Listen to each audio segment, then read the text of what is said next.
에레미야 애가 3장 22절 여호와의 인자와 긍휼이 무궁하심으로 우리가 진멸되지 아니함이니이다. 이것들이 아침마다 새로우니 주의 성실하심이 크시도소이다. 내 심령에 이르기를 여호와는 나의 기업이시니 그러므로 내가 그를 바라리라 하도다. 아멘. 오늘 본문에 보면 예레미야 선지자가 주의 인자와 긍휼이 무궁하시고 이것이 아침마다 새롭다, 그런 고백을 한 것을 우리는 볼 수 있습니다. 그렇다면 본문에서 주의 인자와 성실하심, 인자와 긍휼과 주의 성실, 이것을 예레미야가 고백할 수 있는 상황인가라고 우리는 따져볼 필요성이 있습니다. 예레미야 애가는 슬픔의 노래, 탄식의 노래, 눈물의 노래입니다. 예레미야 애가는 슬프다, 슬프다, 슬프다는 그런 고백을 하면서 탄식하며 눈물 흘리며 그리고 하나님 앞에 절규하고 부르짖는 것이 예레미야 애가입니다. 얼마나 많이 울었던지 눈이 퉁퉁 부어서 눈이 떠질 수 없을 지경까지 울었습니다. 왜 예레미야가 울었습니까? 고국 유다가 멸망했고 예루살렘 성은 회파되었고 그 성에 살고 있었던 사람들은 사로잡혀가 이제 쇠사슬에 묶여서 1000km나 되는 먼 곳으로 끌려가서 거기서 노예 생활을 할 수밖에 없는 그런 상황이었습니다. 국가가 멸망당한 거지요. 그리고 백성들이 끌려갔습니다. 도망가는 사람들, 잡히지 않게 도망가는 사람들은 끝까지 쫓아가서 잡아서 결국은 어떤 사람은 살해당하고 어떤 사람은 붙잡혀서 쇠사슬에 묶여서 이제 한량없이 끌려가는 그 상황. 이 상황이 하나님의 인자와 긍휼이 무궁한 상황이라고 볼 수 있을까요? 여기 영어 성경에 보면 하나님의 그 인자는 The Lord's Great Love라고 되어 있습니다. 하나님의 위대한 사랑이 인자예요. 시편에 보면 인자가 Loving Kindness라고 번역되어 있기도 합니다. 하나님의 사랑과 친절, 하나님의 Great Love, 위대한 사랑, 그리고 긍휼은 Compassion입니다. 긍휼은 함께 아파한다는 뜻입니다. 백성들이 잡혀가는데, 끌려가는데, 국가가 멸망당하는데 이것이 어떻게 하나님의 인자가 될 수 있을까요? 결코 그렇지 않지요. 하나님의 인자라면 국가가 멸망당하지 않게 해야 되지 않나요? 전쟁에서 이기게 해야 되지 않나요? 용서해 줘야 되지 않나요? 이게 인자일 텐데 어떻게 국가가 멸망당한 것을 보면서 예레미야는 하나님의 인자가 크고 긍휼이 무궁하다고 고백할 수 있었을까요? 시편 57편에 보면 다윗이 이렇게 고백합니다. 주의 인자는 크고 주의 진리는 궁창에 이른다라고 고백하면서 하나님께 찬송과 감사하기로 결정했습니다. 하나님은 사랑이 한없이 많으신 분, 친절하신 분이라는 그 다윗의 고백. 여기서 인자는 원어로 헤세드라고 이야기합니다. 오늘 본문에서는 긍휼을 헤세드를 긍휼이라고 번역을 했습니다. 이 헤세드라는 말은 영어로 보면 그레이스입니다. 은혜입니다.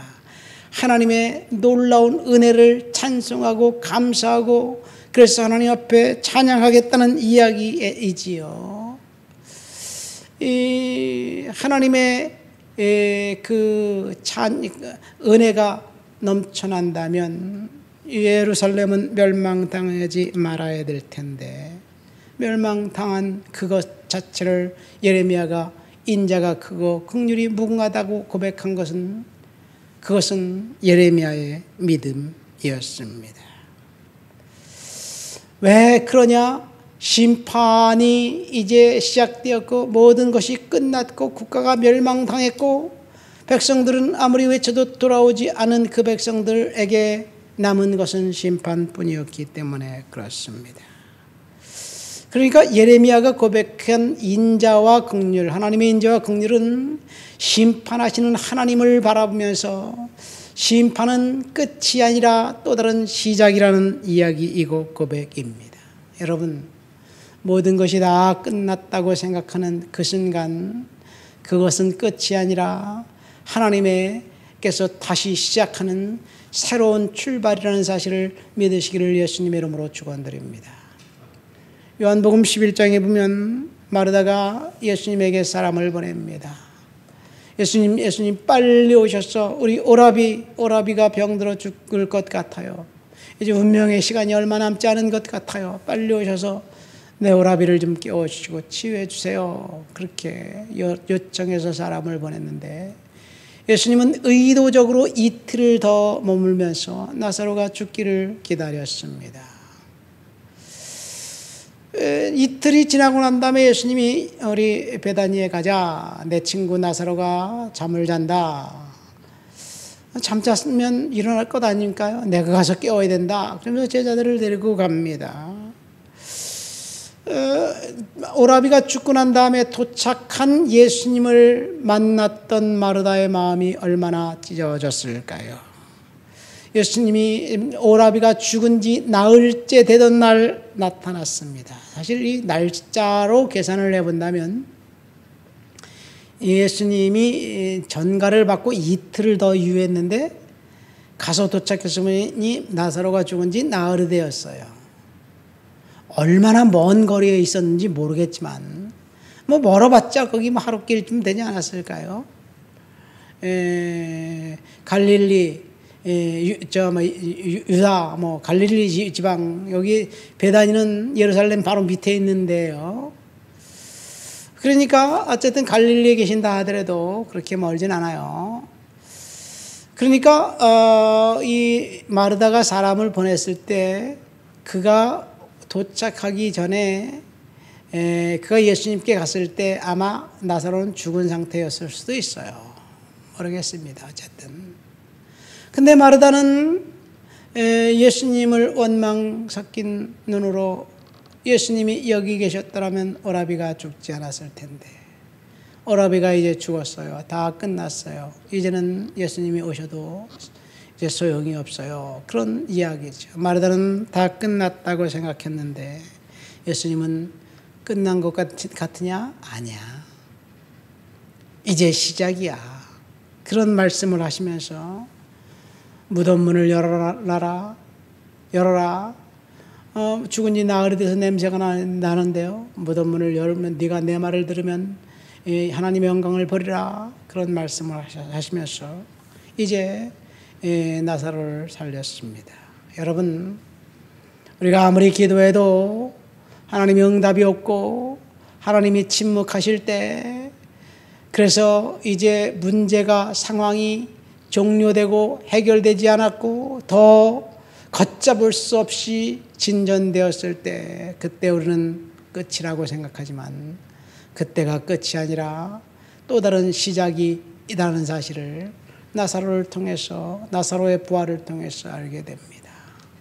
지금 유다는 멸망당했습니다. 예루살렘 성은 이제 파괴되었습니다. 그런데 예레미야 선지자는 주의 인자와 긍휼을 찬양하고 노래하고 있습니다. 다 끝난 것 같지만 끝난 것이 아닙니다. 룻기에 보면 엘리멜렉이라는 사람이 나옵니다. 엘리멜렉은 하나님은 나의 왕이다 라는 이름의 뜻을 갖고 있는 사람이에요. 하나님을 왕으로 모신 사람이면 얼마나 하나님 앞에서 열정적인 삶을 살았던 사람일까요? 그 부모가 이 아이를 하나님께 바친다라고 해서 엘리멜렉이라고 적고 하나님은 나의 왕이다. 너는 하나님을 왕으로 모시고 살아라. 그렇게 생각하면서 이름을 졌지 않았을까요? 그 엘리멜렉의 허리에서 하나님은 메시아를 이제 준비시키고 있었습니다. 그런데 이 엘리멜렉은 흉년이 들자 아내와 두 아들을 데리고 모압 땅으로 갔습니다. 이 룻기 1장 1절부터 5절 사이에 딱 10년을 5절에 압축해서 이사 가서 세 명의 남성들이 다 죽은 장면이 나옵니다. 하나님을 왕으로 모시고 있었던 살았던 엘리멜렉은 흉년이 찾아왔을 때 도망갔습니다. 그래서 거기서 남편이 죽고 두 아들을 장가보냈지만 두 아들도 죽은 그 시어머니 나오미는 이제 모든 것이 다 끝났고, 그래서 나는 기쁨인 나오미가 아니라 마라다라고 생각하면서 베들레헴으로 돌아가기로 결정합니다. 다 끝났습니다. 그래서 두 며느리들에게 이야기하죠. 너희들은 친정으로 돌아가 거기서 개가해서 살아라. 그런데 룻이 시어머니를 따라오면서 뭐라고 고백합니까? 어머니의 백성이 내 백성이 되고 어머님의 하나님이 내 하나님이 될 것입니다. 나를 어머니를 떠나가지 말게 하옵소서. 그런 이야기를 합니다. 룻은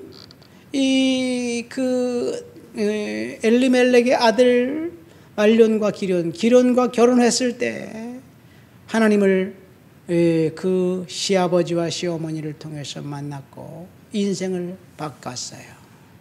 그리고 하나님을 믿기로 결정하고 모압의 신 그모스를 거부했습니다. 그래서 하나님은 나의 왕이다라고는 이름의 뜻을 가진 엘리멜렉이 거부한 하나님의 그 계획을 하나님은 룻을 통해서 이루기로 결단하십니다. 룻이 의도적으로 그랬을까요? 그가 하나님을 만나고 하나님을 믿는 신앙 안으로 들어왔을 때 그곳에 하나님의 은혜가 임한 거예요. 하나님의 은혜가 임하니까 룻이 하는 일들은 하나님께서 책임져 주셨습니다. 다 끝나서 이제 아무것도 없는 것 같은 그런 상황 속에서 룻을 통해서 하나님은 끝내 엘리멜렉을 통해서 이루시길 원했던 이 메시아를 그 룻의 허리를 통해서 하나님이 허락하신 것, 이것이 하나님의 은혜입니다. 여러분, 예레미야 선지자가 고백한 것이 바로 이거예요. 주의 인자가 크고 그 긍휼이 무궁하신 것이 날마다 새롭다는 그 고백, 이것은 새롭게 써나갈 하나님의 놀라운 은혜를 생각하며 하나님 앞에 믿음으로 고백한 거예요. 예레미야 선지자의 고백이 저와 여러분들의 고백이 되기를 예수님의 이름으로 축원드립니다. 지금 상황은 멸망당해서 아무것도 없고 예루살렘 건물은 파괴되었고 텅 빈 거리에 바람만 쓸쓸히 지나가는 그곳, 사람들 그림자도 찾아볼 수 없는 그곳. 그렇지만 하나님은 포로로 잡혀간 그 백성들 속에 남은 자들을 심겨두고 그 남은 자들을 통해서 새로운 일들을 시작하실 것을 예레미야가 보았기 때문에 하나님의 인자와 긍휼이 크고 아침마다 새롭다라고 고백했는지 모르겠습니다. 우리가 상황이 우리들이 원하는 대로 일이 진행되지 않는다 할지라도 예레미야처럼 주의 인자와 긍휼이 크고 무궁하고 아침마다 새롭다는 사실을 믿음의 눈으로 고백하면서 예레미야의 믿음이 저와 여러분들의 믿음이 되게 되시기를 예수님의 이름으로 축원드립니다. 예레미야는 슬픔을 노래했는데 슬퍼하고만 있지 않았습니다. 하나님을 믿는 믿음을 갖고 살았습니다.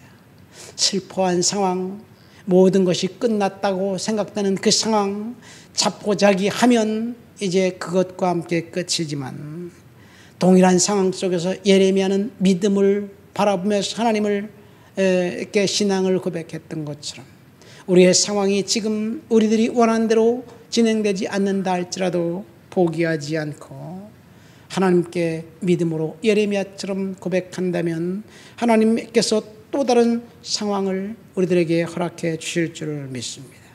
어떤 상황 속에서도 예레미야처럼 하나님을 바라보면서 믿음으로 살아가시기를 예수님의 이름으로 축원드립니다. 하나님 아버지 감사합니다.